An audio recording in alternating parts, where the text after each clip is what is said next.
కాయలు చక్కగా బుల్లి కాయలు ఉన్నాయి. కొన్నిటికి పువ్వు వెనకాల కాయ కనిపిస్తుంది.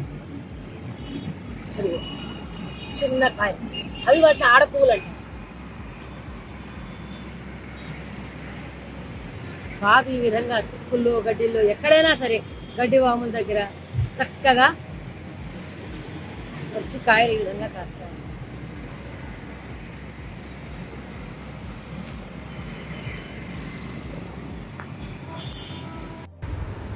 హలో అండి, welcome to my channel flavours of life by Lalitha. ఈరోజు గుమ్మడి వడియాలు పెట్టాలనుకుంటున్నాను. బూడిద గుమ్మడికాయలు తెచ్చి చక్కగా దాన్ని శుభ్రంగా కడిగేసేసి కొంచెం పసుపు రాశాను. ఇప్పుడు కృష్ణా విఘ్నేశ్వర అనే దేవుని తలుచుకుని ఈ కాయకి నాటు పెట్టాలి. మా ఆచారం ఏంటంటే ఇంట్లో మగపిల్లల చేత గుమ్మడికాయలకి నాటు పెట్టిస్తారు. దినేష్, నెమ్మదిగా కాయకి నాటు పెట్టమ్మా. Correct, good. నెమ్మదిగా గుచ్చు, లోపలికి నెమ్మదిగా గుచ్చు.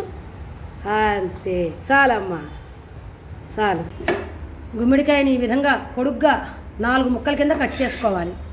ఇలాగా కట్ చేసి అప్పుడు వాటిని ఇలా చిన్న చిన్న ముక్కలుగా తరగండి. సన్న సన్నగా స్లైసెస్ కింద ఫస్ట్ కట్ చేసుకుంటే చూసారా నీట్గా తరగడానికి ముక్కలు వస్తాయి. గింజలు కూడా వేసేసేయచ్చు.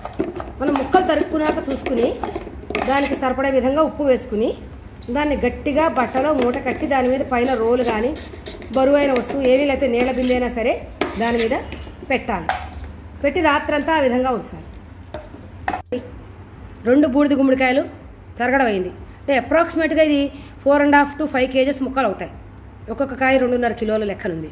ఇప్పుడు దీనికి చారడు ఉప్పు, అంటే కళ్ళుప్పు అంటారు కదా, అలాంటిది నేను మిక్సీలో వేసి రెడీ పెట్టుకుని ఉప్పు ఉంది, అది వేసి కలపాలి. తీసుకోమా, ఉప్పు తీసుకో. ఉప్పు వేసి కలపాలి. బాగా ముక్కలన్నిటికి పట్టేలాగా చారడు, కానీ కొంచెం ఎక్కువ వేసినా నష్టం లేదు. ఎలాగో నీరంతా అందులోంచి ఉప్పుతోటి కలిసి నీరంతా పోతుంది. చారడు దానికి ఆ ముక్కలకి 1 కిలో మినప్పప్పు, అంటే పొట్టు ఉన్న మినప్పప్పు, చిలకతో ఉండేటువంటి చిలక ఉరద్దాలు అంటారు కదా, గుండు కాకుండా పప్పు తీసుకున్నాను, కానీ పొట్టుతో ఉన్నది తీసుకున్నాను. ఈ పొట్టుతో ఉన్న దానికి ఏమిటంటే మంచి జిగురు ఉంటుందన్నమాట. టేస్ట్ కూడా చాలా బాగుంటుందన్నమాట. అందుకని దీన్ని 3-4 సార్లు కడిగేసేసి శుభ్రంగా నానబెడతాను. నానబెట్టి గ్రైండ్ చేసే ముందు దాని నుంచి పొట్టు తీస్తాను. కలిపేసే మరి ముక్కలు కుప్పు, కమ్మని పప్పు, కాచిన నెయ్యి, అప్పళం దప్పడం, గుమ్మడి వడియం, వేడి అన్నం, భోజనం మహాభోజనం, భోజనం బిందు భోజనం అన్నారండి. అందుకని చక్కగా అన్నిటికీ కూడా గుమ్మడి వడియాలు ఉంటే ఏ వంట అయినా ఏ పప్పు అయినా మహా అద్భుతంగా ఉంటుంది. అందుకని కష్టమైనా సరే సంవత్సరానికి 1-2 సార్లు ఎండలు బాగా వస్తున్నప్పుడు గుమ్మడి వడియాలు ఇంట్లో పెట్టుకుంటే ఆ టేస్ట్ చాలా బాగుంటుంది. మనకి ఖర్చు కూడా కొంచెం తక్కువలో వస్తాయి, ఎక్కువ వడియాలు వస్తాయి. మనం చక్కగా వేయించుకుని తినడానికి చాలా బాగుంటుంది.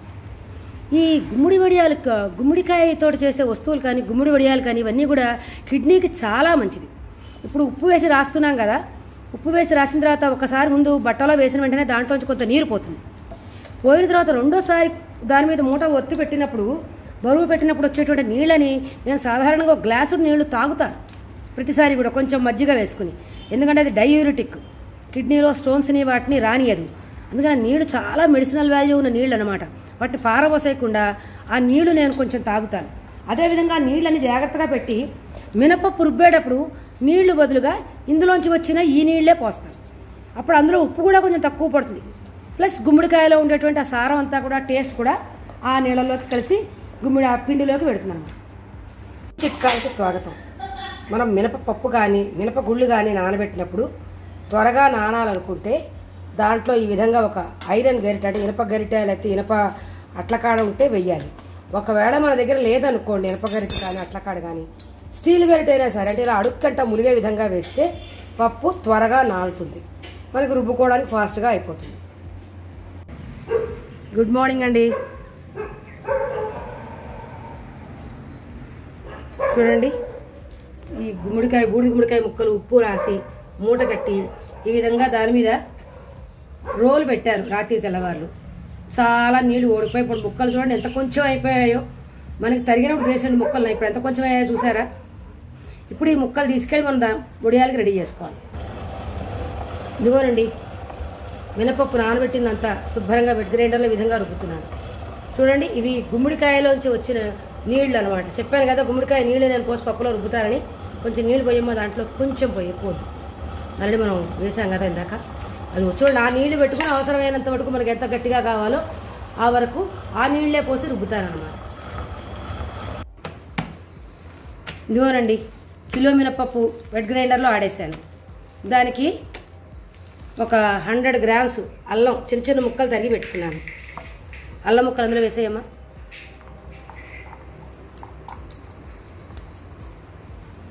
తర్వాత ఒక 1/2 కిలో పచ్చిమిరపకాయలు, ఇలా చూడు, ఒక 1/2 కిలో పచ్చిమిరపకాయలు కచ్చా పచ్చ అంటే ముక్కా చెక్క కింద ఆడి మిక్సీలో రెడీ పెట్టుకున్నాను. అదిగోనండి కచ్చా పచ్చాగా అంటే ముక్కా చెక్క కింద అంటాం కదా, బరక బరకగా ఆడి పెట్టుకున్నాను అనమాట. ఇప్పుడు అదంతా మొత్తం అంటే వేసి కొంచెం ఉంచి మొత్తం వేసేస్తాను. సో దట్ తక్కువ అయితే రుచి చూసుకున్నప్పుడు తక్కువగా అనిపిస్తే మిగిలిది వేస్తాను. ఒక 2 స్పూన్లు ఇంగువ పౌడర్ కూడా రెడీ పెట్టుకున్నాను. ఇది పప్పు మీదకి వేయమ్మా, పప్పు మీదకి వేయి. ఒక 2-3 కట్టలు కొత్తిమీర కూడా కట్ చేసి పెట్టాను. ఇప్పుడు ఇవన్నీ వేసి ముందు పిండికి బాగా పట్టేలా ఉప్పు ఈ 4 వేసి బాగా పిండికి పట్టేలా కలుపుతాను. ఇదిగోనండి మొత్తం పప్పు అంతా అల్లం ముక్కలు, పచ్చిమిరపకాయ పేస్టు, కొత్తిమీర, ఉప్పు, ఇంగువ అన్నీ వేసి బాగా కలిపేశాను. నేను 1 కిలో పప్పు గుమ్మడి వడియాలకి ఒక 1/2 కిలో వరకు డబ్బులు వడియాలంటాం కదా, కూర వడియాలకి కావాలని కలిపాను అనమాట. సో అందుకని కొంచెం ఒక 1/2 కిలో పప్పు కన్నా కొంచెం ఎక్కువ ఉండేలా నేను ఫస్ట్ తీసేసుకుంటున్నాను వడియాలు పెట్టుకోవడానికి. అది వేరే గిన్నెలోకి తీసేసుకుంటున్నాను.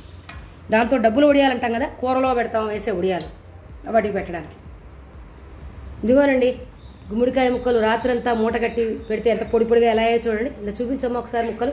అదిగో చూసారా, ఎక్కడ తడి లేకుండా అలా అయ్యాయి అనమాట. ఇప్పుడు ఈ ముక్కల్ని మనం పిండిలో కలపాలి. ఇది కూర వడియాల కోసం పక్కన తీసిన పిండి, ఇది మెయిన్ పిండి, దీంట్లో కలుపుతున్నాను. గింజలు కూడా వేసాను నేను. గింజలు కూడా తినేటప్పుడు కరకరలాడుతూ బాగుంటాయి. దాంట్లో ఆల్రెడీ ముక్కల్లో ఉప్పు ఉంది కనుక కొంచెం మనం పిండి కలుపుకున్న తర్వాత రుచి చూసుకోవాలని నేను కొంచెం తక్కువే కలిపాను మినప్పిండిలో. దీంట్లో ఉన్న ఉప్పు తోటి మరి ఇంకా ఉప్పు ఎండాక ఇంకా కొంచెం ఉప్పదానం వస్తుంది. దగ్గరికి అవుతాయి కదా వడియాల డెన్సిటీ అవి తగ్గిపోతుంది కదా, సైజు దగ్గరికి వచ్చేస్తాయి కదా, అందుకని ఇప్పుడు ఇంకా ఉప్పగా అయిపోతాయి వడియాలు. అందుకని ఎండే వస్తువులు ఎప్పుడు కూడా వడియాలు లాంటివి అలాంటివి పెట్టుకునేటప్పుడు కొంచెం తక్కువ ఉప్పే వేసుకోవాలి. కలిపి చూసుకుని ఆఖరిని పెట్టే ముందు రుచి చూసుకుని వేసుకోవచ్చు అన్నమాట. భరతరం విష్ణుం శశివర్ణం చతుర్భుజం ప్రసన్నవదనం ఛాయేత్ సర్వ విఘ్నోపశాంతయేత్. ఏ పనైనా చేసే ముందు ఈ విధంగా వడియాలు ఇలాంటివి చేసుకునేటప్పుడు ఈ విధంగా పసుపు గణపతిని పెట్టుకుని ఆయనకు 2 పువ్వులు పెట్టి చిన్న బెల్లం ముక్క నైవేద్యం పెట్టి తర్వాత వడియాలు పెట్టుకోవడం మాకు అలవాటండి. అలా చేస్తే ఏ విధమైన విఘ్నాలు లేకుండా చక్కగా పని చేయగలుగుతామని ఉద్దేశం. చెయ్యము ఒకసారి ఎలాగంటే చూపించు, వెన్న ముద్ద అన్నట్టుగా అలా అంటే చక్కగా గుండ్రంగా వస్తుందండి వడియం. ఎందుకంటే పెట్టి పలచగా నొక్కితే తీసేటప్పటికి ఎండిపోయి విరిగిపోతాయి. అందుకని కొంచెం ఉండలాగే పెట్టాలి. కొంచెం దళసరిగా పెడితే ఎండిన తర్వాత చిన్నవి అవుతాయి, వేయించినప్పుడు కూడా అది బాగుంటాయి అన్నమాట. చక్కగా ఎండ రాకముందే గుమ్మడి వడియాలన్నీ ఇలా వరుసలుగా పెట్టేసుకున్నాం. ఇప్పుడిప్పుడే ఎండ లైట్గా వస్తుంది. చూసారా ఎంత చక్కగా వడియం చేయడం చూపించండి ఒకసారి. చేతితోటి ఉండ అలా అనుకుంటే ఉండ చేతికి పట్టుకోకుండా వస్తుంది. పల్చగా పెట్టకూడదు, చక్కగా ఉండలా పెడితే అది ఎలాగో కొంచెం తడికి పాకి మెత్తగా అవుతుంది. నేను వడియాల్లో కొన్నిటి మీద ఇలా జీడిపప్పులు కూడా అద్దాను. చూసారా చక్కగా వేగినప్పుడు బాగుంటాయి. కొన్ని వడియాలకి పిండిలో కలిపేయకుండా పైన అద్దాను అనమాట, బాగుంటాయని. ఇలా కూడా చేసుకోవచ్చు. ఏవో చిన్న చిన్న ఇన్నోవేటివ్గా ఆలోచించి చేసుకోవడం. మా అమ్మాయి పెళ్ళికి పెడుతున్నాను వడియాలని నేను.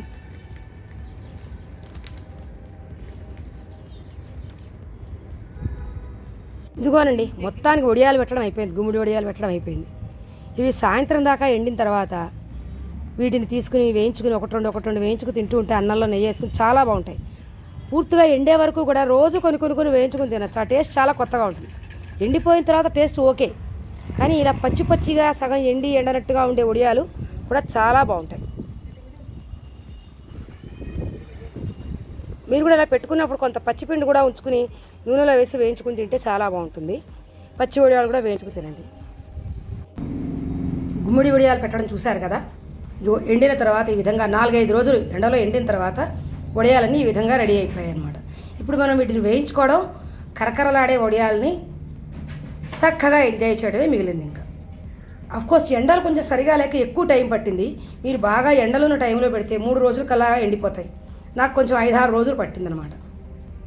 వడియాలు వేయించేటప్పుడు జనరల్గా వడియాల్ని 1-2 ముక్కల కింద తుంపి విరిచి వేయిస్తే లోపల కూడా పచ్చి లేకుండా వేగుతుంది. వేగేటప్పుడు కూడా దాని చోటుకు వచ్చి ఇలా నొక్కాలి. ఒక్కసారి నొక్కితే ఆయిల్ లోపలికంటా వెళ్ళి బాగా వేగుతుంది. మరీ హైలో వేయిస్తే మాడిపోతుంది, లోపల పచ్చి ఉంటుంది. నేను మీడియం ఫ్లేమ్లో జాగ్రత్తగా వేయించుకోవాలి. గుమ్మడి వడియాలన్నీ ఈ విధంగా క్రిస్పీగా వేయించేసుకున్నాం. ఇంకా దీన్ని పప్పుతో, సాంబార్తో, పులుసులతో, కూరలతో మన ఇష్టం లాగించడమే తర్వాయి. నడండి దండెత్తుదాం. వడియాలతోటి పప్పులకి పులుసులకి దండెత్తి చక్కగా కడుపు నిండుగా చక్కటి భోజనం చేద్దాం గుమ్మడి వడియాలతో.